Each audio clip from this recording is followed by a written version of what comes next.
It's a fantastic movie. Obviously, it's a zombie movie in a way. How does it stand out from all those other zombie movies out there? Well, there's some pretty great zombie movies out there, aren't there? To me, it stands out in that it has a real kind of emotional undercurrent.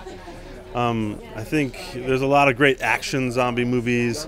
There's a lot of great, there's a lot of great funny zombie movies too, like Shaun of the Dead is an amazing movie. I think one of the best movies of the last 20 years.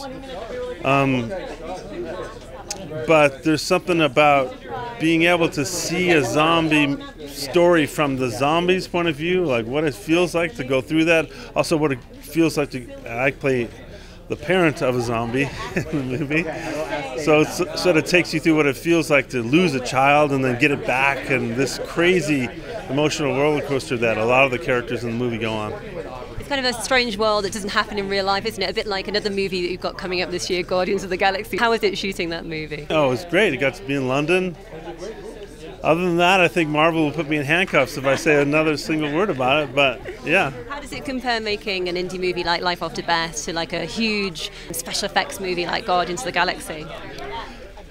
You know, I think all the best movies that I've been involved in, I would consider independent movies, whether they cost $150 million or whether they cost $50,000. And independence comes with the vision of the director more than the size of the budget.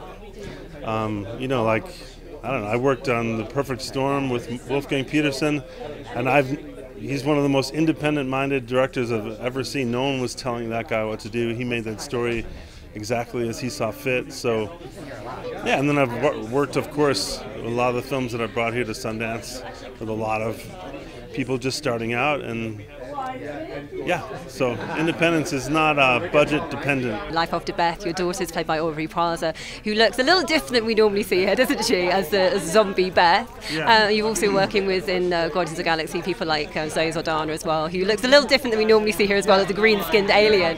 I mean, what's it like working with those guys, and how do you kind of look at them a bit differently when you're on set with them, when they look very different than you normally expect them to? Well, it's funny. I've played characters that had extreme looks before, too, and I think what happens with actors is you just forget.